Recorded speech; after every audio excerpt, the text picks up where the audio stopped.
दोस्तों सभी अपने घर में तारा को लाती हैं, साथ में उनकी बेटी भी, जिसकी वजह से तारा देखकर रोने लगती हैं। मगर तब तक तारा की माँ अपनी बेटी को लेकर गले लगाती हैं और उनकी अपनी नातिन को लेकर हाथ में खिलाने लगती हैं। तारा से कहती हैं, बेटा तुमने बहुत सारी मुसीबत झेला, बट आपने मुझसे ये नहीं बताया कि आपके ऊपर बीत क्या रही है। तारा दौड़ते हुए अपने पापा के गले लग जाती हैं और कहती हैं, पापा जो भी मुझसे गलती हुई हो मुझे माफ़ कर देना। जिसकी वजह से सई भी आ जाती है, उनकी बहन उनको खिलाने लगती है अपने ही बेटी को। तब तक तारा के पति आ जाते हैं और कहते हैं कि तुम्हारा हाल क्या है। सभी वहीं पर चुप रहती हैं और कहती हैं कि मेरे पास कोई जवाब नहीं है आप लोगों से बात करने के लिए, इसीलिए प्लीज़ मेरे से छोड़ दीजिएगा। जो भी मैं बात कही हूँ मुझ पर विश्वास रखिएगा।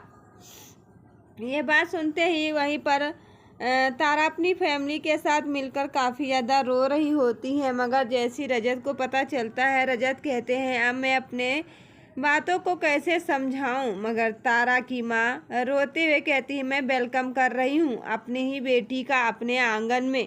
यही कहते हैं कि लड़कियों का मायका कभी पराया नहीं होता है, उसी तरीके से आज से मेरी बेटी मेरे घर पे रहेगी। रजत कोई भी जवाब नहीं दे पाते हैं अपनी फैमिली के सामने, साथ में सभी कहती हैं चलो अच्छा हुआ जो मैं सोच रहा था, जिसके वास्ते मैं आपसे मिली हुई हूँ।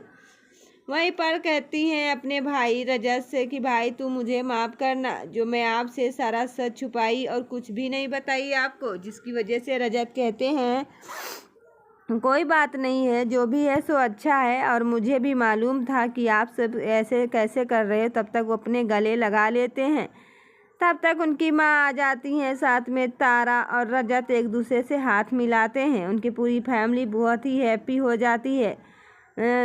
सभी कहती हैं कि तारा तुम आई हो, जिसकी वजह से मुझे बहुत ही खुशी मिल रही है। शांतनु और वहीं पर रजत ठक्कर के पिताजी भी बहुत ही ज़्यादा हैप्पी हो जाते हैं। मगर सभी की माँ लेकर आ जाती हैं सभी के सामने माँ दुर्गा का कलश और कहती हैं कि तारा आज से तू ही स्थापना करेगी माता रानी की, क्योंकि आप हमेशा करती आई हो। जिसकी वजह से और आज भी आप मौके पर आ गई, इसीलिए आप भी कलश का स्थापना करोगी। जिसकी वजह से उधर से आ जाते हैं जिंदा दौड़ते, कहते रुक जाइए रजत की माँ, ये कलश की स्थापना कोई और नहीं बल्कि मेरी बहू सही सभी करेगी। जिसकी वजह से रजत खुश हो जाते हैं, मगर उनकी माँ भड़क उठती हैं।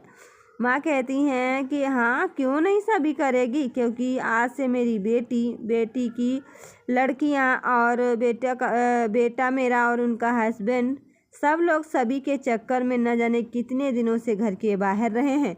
आज कलश की स्थापना मेरी बेटी ही करेगी। सभी अपनी आंखों से देखती हैं और कहती हैं कि हाँ ये तो बात तुमने सच कहा है।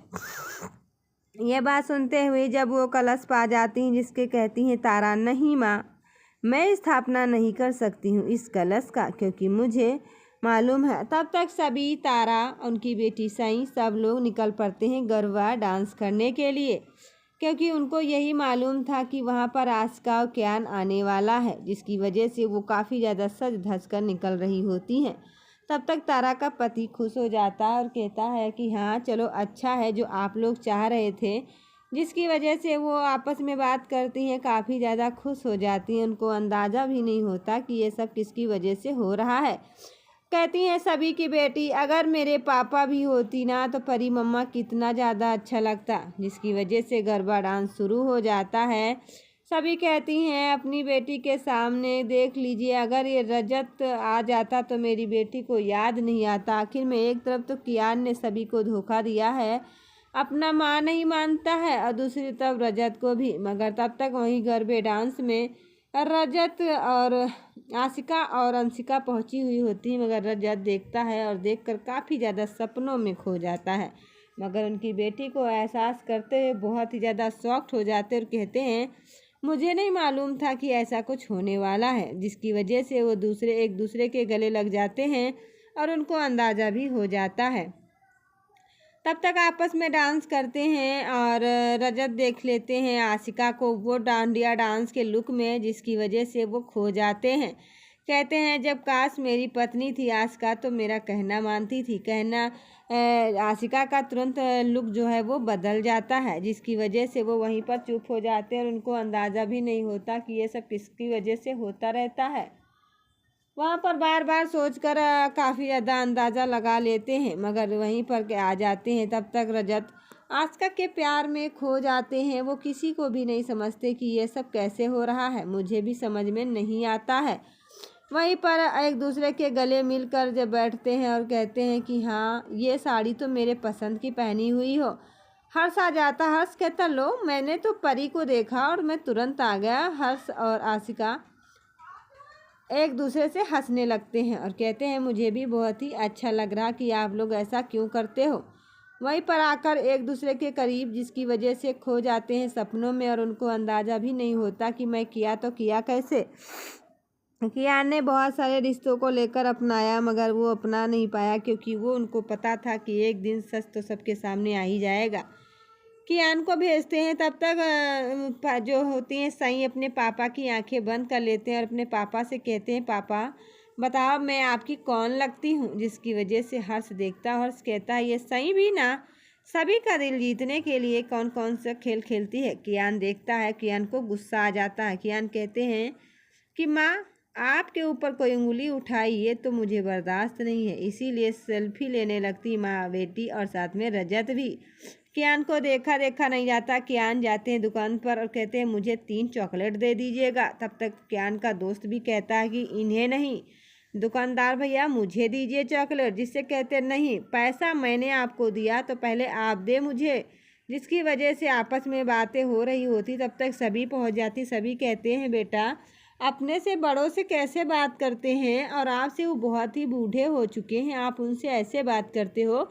आपकी माँ ने क्या शिक्षा नहीं दिया है। जिसे कियान को गुस्सा आ जाता है। कियान कहते हैं तुम मेरे माँ के ऊपर उंगली नहीं उछाल सकती हो। मैं सब कुछ तो बर्दाश्त कर सकता हूँ और मेरी माँ को कुछ भी नहीं कह सकती हो। तब तक कहने लगते हैं कि नहीं, आपको तो समझना ही पड़ेगा। कियान कहता है सभी से कि तुम होती कौन हो मुझे समझाने के लिए। जिससे वो ज़मीन पर गिर जाते हैं। सभी उनको उठाने लगते हैं। कियान जमीन पर गिरते ही बहुत ही कियान के दोस्त दुकानदार भैया सब लोग हंसने लगते हैं, मगर वहीं पर आपस में बात करते हुए कहती हाँ चलो अच्छा हुआ जो हम लोग सोच रहे थे यहीं पर जानकर। और बहुत ही कियान देखते हैं और कहते हैं मुझे भी मौका मिल रहा है कि आखिर में ये होगा भी क्यों। वहीं पर जानकर काफ़ी ज़्यादा एक्साइटेड हो जाते हैं और उनको अंदाज़ा नहीं होता कि चलो जो हुआ सो अच्छा हुआ और मुझे अंदाज़ा हो चुका है। जिसकी वजह से वहीं पर बार बार सोचते हैं। सभी पीछे मुड़कर देखती हैं। तब तक कियान ज़मीन पर गिरे पड़े हुए होते हैं। उनको उठाने की बहुत ही कोशिश करते हैं। तब तक कहता है कियान कि तुम चली जाओ मेरे से दूर। तुम होती कौन हो मुझे उठाने के लिए। मेरी माँ है ना, मेरी माँ सब कुछ अच्छा कर देगी। तब तक तारा देखती है अपने भतीजे कियान को, जिसकी वजह से वो रोने लगती। कहती हाय कियान तुम हो बेटा, इतने दिन तक तुम कहाँ थे। मैं बहुत दिनों बाद आपसे मिली हुई हूँ। कियान वो पकड़कर आशिका के सामने कियान को गले लगाकर तारा रोने लगती और कहती बेटा तुम जब छोटे थे तब मैं आपको माता रानी के दर्शन कराती थी, इसीलिए आप चलो आपको दर्शन कराते हैं। जिसे वो ले जाने की कोशिश करती हैं कियान को तारा, जिसकी वजह से आशिका रोक देती। कहती तुम्हारी हिम्मत कैसे हुई है जो तुम मेरे बेटे का हाथ पकड़ी हो और यहाँ से चली जाओ। तुम्हारा कोई भी मतलब नहीं जो तुम मेरे बेटे को यहाँ से ले जाओ।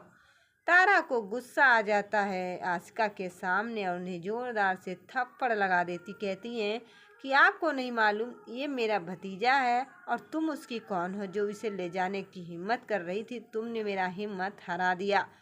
गुस्से से लड़ाई कर रही होती है तारा अपनी ही बहू से, जिसकी वजह से बहुत ही एक्साइटेड हो जाती हैं।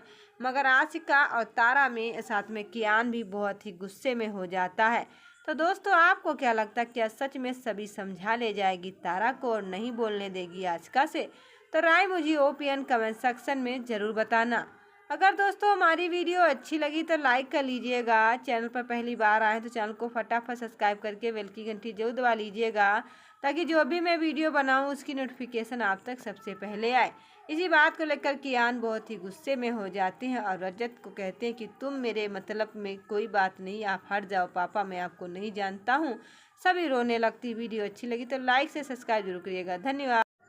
आज का लुक दोस्तों आपको कैसे लग रहा है? और मेरी तबीयत थोड़ी ठीक नहीं है क्योंकि जुकाम हुआ है और साथ में बुखार भी है गाइस। मैंने दवा लिया और मेरे को दवा फ़ायदा नहीं कर रहा। तो दोस्तों ये जो लाइट जल रही है ना, ये आप लोगों को तो पता ही होगा कि ये जो दीपावली है उसके चक्कर में लाइट बिछी हुई थी। और ये जो बोला जाता है कतकी का मेला, वो भी होता है उसी कतकी के मेले तक का जो होता है वहीं पर तक का ये लाइट बिछी रहती हैं और हम लोग अच्छे से मेला भी देखने जाते हैं। तो लाइट का व्यू आपको दिखाती हूँ। और मैं थोड़े अपने छत पे खड़ी हुई हूँ, ये देख सकते हो दोस्तों छज्जे पे यहाँ का लुक ऐसे आ रहा है। तो आई होप मेरा वीडियो आप लोगों को अच्छा लगा है। तो ज़रूर अच्छा लगा है तो लाइक कर लीजिएगा। चैनल पर पहली बार आए तो चैनल को फटाफट सब्सक्राइब करके बेल की घंटी जो दबा लीजिएगा ताकि जो भी मैं वीडियो बनाऊँ उसकी नोटिफिकेशन आप तक सबसे पहले आए।